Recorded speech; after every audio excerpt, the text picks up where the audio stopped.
Payday 2, Master Criminal Heist Simulator role-playing first-person shooter thingy. A bobber. As a criminal in this game, you can either take jobs quietly, stealing from poor unsuspecting saps like this dude, or go in guns a-blazing, knowing fully well that the government hates you for killing so many cops, thus bringing in more cops for you to slaughter. One might see this as counterproductive, but in Washington, D.C., this is what we call a bureaucracy. Ugh. Anyways, I'm more of a sneaky beaky kind of guy, which means I like my heists stealthy. And for a sneaky beaky kind of guy, you gotta be prepared. Which is why this video exists. To teach you how to be like me. So here it is, my stealth build. First comes the Perk Deck. Drum roll, please.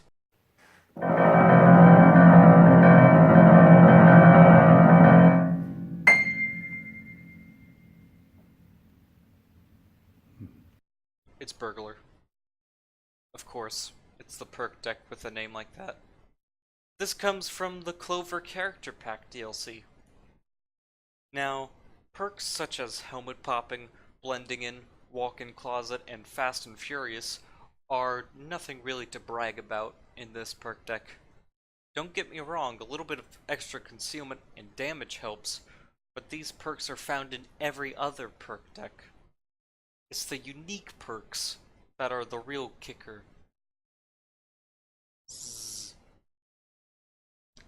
Perks like Bag of Tricks, Luck of the Irish, Dutch Courage, and Breath of Fresh Air are the reasons why the Burglar perk deck is so good for stealth and at burglaring. They make everything related to stealth faster, such as lockpicking, body bagging, and pager answering. Plus it gives you a 10% speed boost while crouching, which I guess is good. There aren't really any free perk decks that do anything related to stealth that can really replace Burglar, so you're on your own if you don't have the DLC already. And now for the weapons of mass infiltration. As you can see, your weapons must at least have a silencer? Suppressor? Barrel that makes your gun shoot quiet. Yes, that's the correct term there. You can't be sneaky beaky if you're not quiet. Both guns must have high concealment, resulting in a low detection level, and at least one weapon that can deal a lot of damage to guards on higher difficulties. That's why I brought these shotguns, the Judge and the Raven. They sound so cool.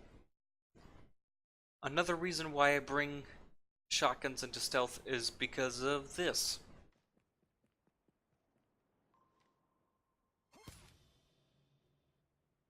You could quite literally launch enemies with these things.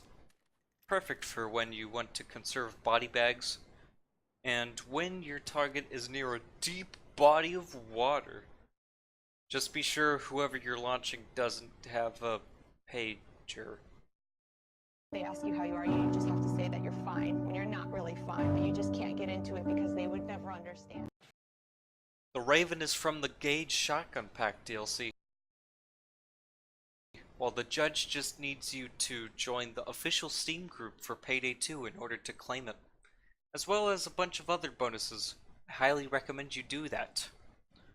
For the Raven, I got the 000 buckshot ammunition to increase the damage, short barrel for more concealment, silent killer suppressor for obvious reasons, and the flip-up sight for more concealment. For the Judge, I got the same ammunition type and suppressor for reasons already mentioned. Plus the suppressor looks cool. If you have some concealment boost mods to spare for these two guns, I suggest using them. If you don't have the Gauge Shotgun Pack DLC, you can just use guns like the Akimbo Shimano compact pistols and slap a silencer on those. Now the melee weapon. You can honestly bring any melee weapon as long as it keeps your detection level as low as 3, since you're not really going to use melee weapons often in stealth. You can honestly just bring a toothbrush. For your throwable, I would highly suggest using the javelin, throwing knife, or throwing axe, since they don't make a ruckus when being thrown, and also they kill guards in one shot, even on higher difficulties, as opposed to other throwables, such as the grenades that cause a ruckus when thrown, and the ace of spades and shurikens, because they don't kill enemies in one shot, obviously. And now, the skills. Before jumping right into them, you must be level 100 in order to have the maximum amount of skill points, which is 120. Now, in the Mastermind tree, I spent 6 skill points solely in the Controller subtree on Basic Forced Friendship, Basic Confident, and Basic Stockholm Syndrome. All of these are just to help you control your civilians. No surprise there. Now, in the Enforcer tree, I spent only 3 points in the Tank subtree on Basic Resilience and Basic Transporter. This is just for the further bag throwing bonus.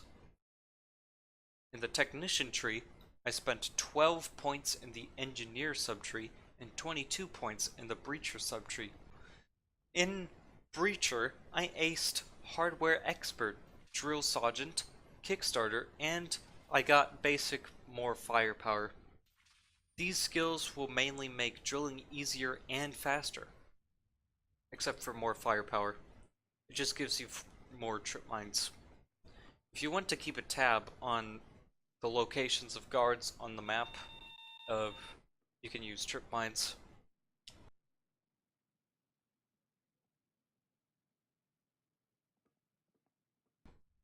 Basic Third Law, Basic Eco Sentry, and Ace Jack of all Trades will give you the ability to bring a second deployable, the ability to deploy and interact with deployables 50% faster, as well as useless sentry skills that act as stepping stools for the most important skill in the Engineer class.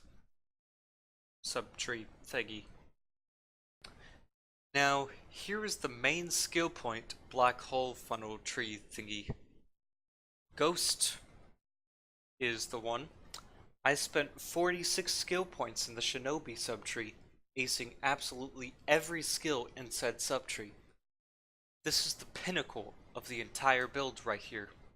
All those points in the Shinobi subtree gives us all the stealth related skills we need that can provide bonuses such as faster lockpicking, ECM jammer upgrades, and more body bags.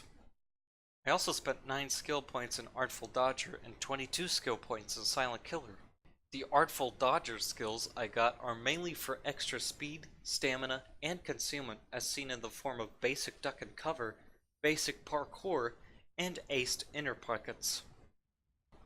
Skill points in Silent Killer mainly give us increased stat bonuses for weapons with silencers, such as more concealment, stability, accuracy, and snap to zoom speed. Basic Second Wind, aced Optical Illusions, aced the Professional, and aced Specialized Killing grants us those bonuses. Now, after the bulk of the build has been explained, the equipment and armor are left.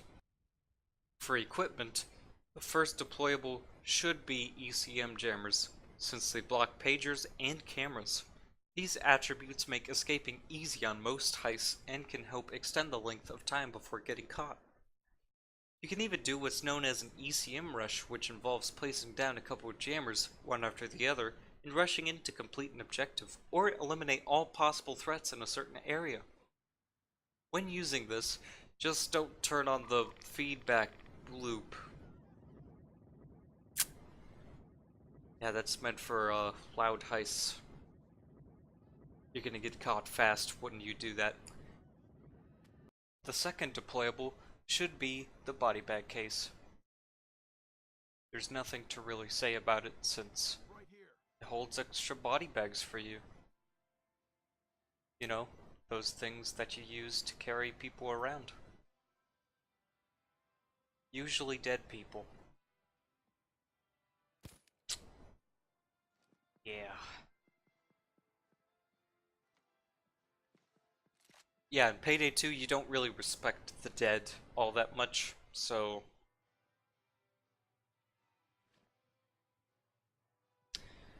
Murder is bad. Finally, for armor, pick the two-piece suit for maximum concealment and speed. And, yeah, you have to dress to impress. So yeah, there you have it. The ultimate stealth build. Tune in next time for other things.